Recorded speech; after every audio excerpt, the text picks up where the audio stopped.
नमस्कार विद्यार्थी मित्रांनो, एमपीएससी 1 मध्ये तुम्हाला सर्वांचं हार्दिक स्वागत. मित्रांनो, एमपीएससी अधिकाऱ्यांमार्फत एक महत्त्वपूर्ण स्टेटमेंट आले. ते स्टेटमेंट राज्य सरकारला उद्देशून की 13% जागा रिक्त ठेवून ही भरती प्रक्रिया राबवा.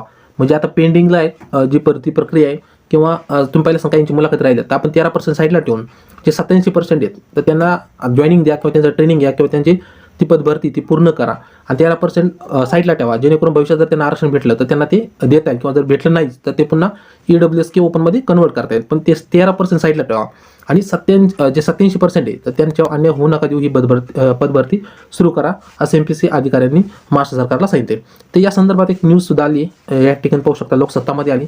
13% जागा रिक्त ठेवून भरती प्रक्रिया राबवा असं एमपीएससी आयोगातर्फे जे अधिकारी त्यांच्या मार्फत आली. त्या ठिकाणी तुम्ही पाहू शकता एमपीएससी तयारी करणाऱ्या विद्यार्थ्यांची मागणी काय आहे. तर सर्वोच्च न्यायालयाने मराठा आरक्षण रद्द केल्यानंतर राज्य सरकारसमोर नवा पेच निर्माण झाल्याने एमपीएससी भरती प्रक्रियेसंदर्भात तोडगा निघण्याची शक्यता दुसर झाली होती किंवा दुसर झाली आहे. त्याच्यामुळे राज्य शासनाने एससीबीसी आरक्षणाच्या 13% जागा रिक्त ठेवून उर्वरित जे 87% जागा आहेत याच्यामध्ये ओपन सुद्धा आहेत, त्याच्यामध्ये मराठा सुद्धा जे विद्यार्थी त्याच्यामध्ये मोडतात. तर 87% जागावरील विविध पदांची रखडलेली भरती प्रक्रिया राबवण्यासंदर्भात निर्णय घ्यावा अशी मागणी विद्यार्थ्यांची आहे. त्यानंतर या ठिकाणी राज्यात जे मराठा आरक्षण आहे किंवा एससीबीसी आरक्षण म्हणतो आपण त्यांना, हे डिसेंबर 2018 पासून लागू झालं आणि सप्टेंबर 2020 पर्यंत 9 सप्टेंबरपर्यंत त्याला स्थगिती आली होती. न्यायालयामार्फत सर्वोच्च न्यायालयामार्फत स्थगिती आली होती. या सर्व परीक्षेमध्ये मराठा आरक्षण लागू असल्याने राज्य सरकार पुढे पदभरती संदर्भात मोठा पेच निर्माण झाला आहे.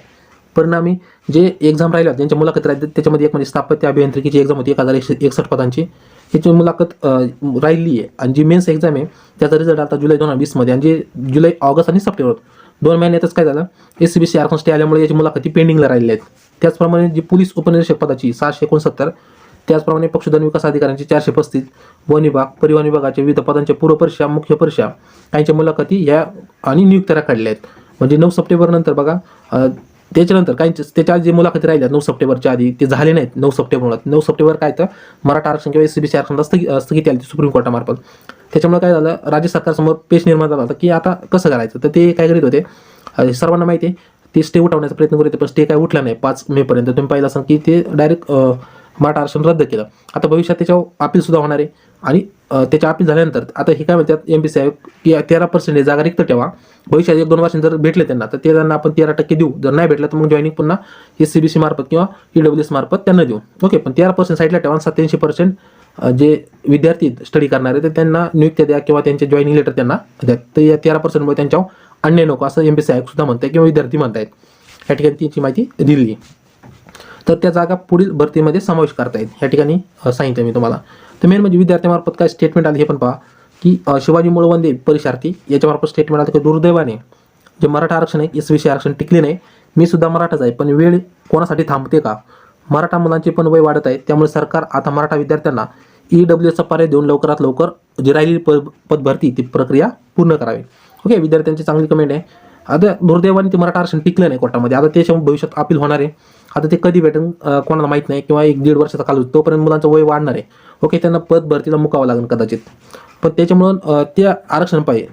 तर जे 87% आहे त्याच्यामध्ये मराठा सुद्धा विद्यार्थी अपील करणार EWS मार्फत किंवा ओपनमध्ये, तर त्यांच्यावर सुद्धा अन्याय व्हायला नको आणि त्यांचं वय म्हणजे आपण म्हणतो ना वय त्यांचं जास्त व्हायला नको, त्याच्यामुळे त्यांना ते एक्झामला मुकावं लागेल. तर ही जी पदभरती ती पूर्ण करावी अशी विद्यार्थी म्हणतात की शिवाजी मुळवंदे परीक्षार्थी ते म्हणतात. त्यानंतर दुसरं म्हणजे आकाश राठोड परीक्षार्थी की मागील 2 वर्षापासून आम्ही मानसिक त्रास व आर्थिक विवेचनातून जातोय. कोणाचा अंतिम निकाल लागलाय तर कोणाचा मुख्य परीक्षेचा निकाल लागलाय, पण सगळेच कागोपत्री शासन आणखी किती दिवस 87% विद्यार्थ्यांचा अंत पाहणार आहे. ओके, म्हणजे 13% मुळे 87% जे विद्यार्थी त्यांच्या अन्याय नको असं विद्यार्थ्याचं म्हणणं आहे. ओके, तुम्हाला समजलं असेल जे एमपीएससी आयोगातर्फे जे स्टेटमेंट आले की 13% आपण साईडला ठेवू आणि जे 87% आहे त्यांना जॉईनिंग देऊ, त्यांची नियुक्ती देऊ. 13% जे मराठा विद्यार्थी किंवा जे एससीबीसी आरक्षण भेटणार त्यांना, तर त्यांच्यावर सुद्धा अन्याय होणार नाही. यामुळं आपण रिझर्व्ह ठेवू. जर आरक्षण भविष्यात भेटलं 1-2 वर्षांनी तर त्यांना आपण ते जॉईनिंग देऊ राहिल्या याच्यामध्ये. जर नाही भेटलं तर मग EWSचा पर्याय त्यांना ओपन करून देऊ किंवा ओपन. तर ऑलरेडी EWSचा पर्याय असणार आहे. जे विद्यार्थी मराठा ते एससीबीसीला अपील करू शकतात किंवा ओपनमध्ये करू शकतात. जर एससीबीसी नाही भेटलं तर त्यांना ओपनमध्ये भेटणारच आहे. ओके, म्हणून एमपीएससी आयोगाने हे स्टेटमेंट वापरलं आहे. तर मित्रांनो, हा आहे व्हिडिओचा शेवट. तुम्हाला आजचा व्हिडिओ कसा वाटला कमेंट करून सांगा. व्हिडिओ आवडला असेल नक्की व्हिडिओ लाईक करा, चॅनल सबस्क्राईब केलं असेल तर नक्कीच सबस्क्राईब करा. भेटूया नवीन व्हिडिओमध्ये. तोपर्यंत सर्वांना जय हिंद, जय महाराष्ट्र, धन्यवाद.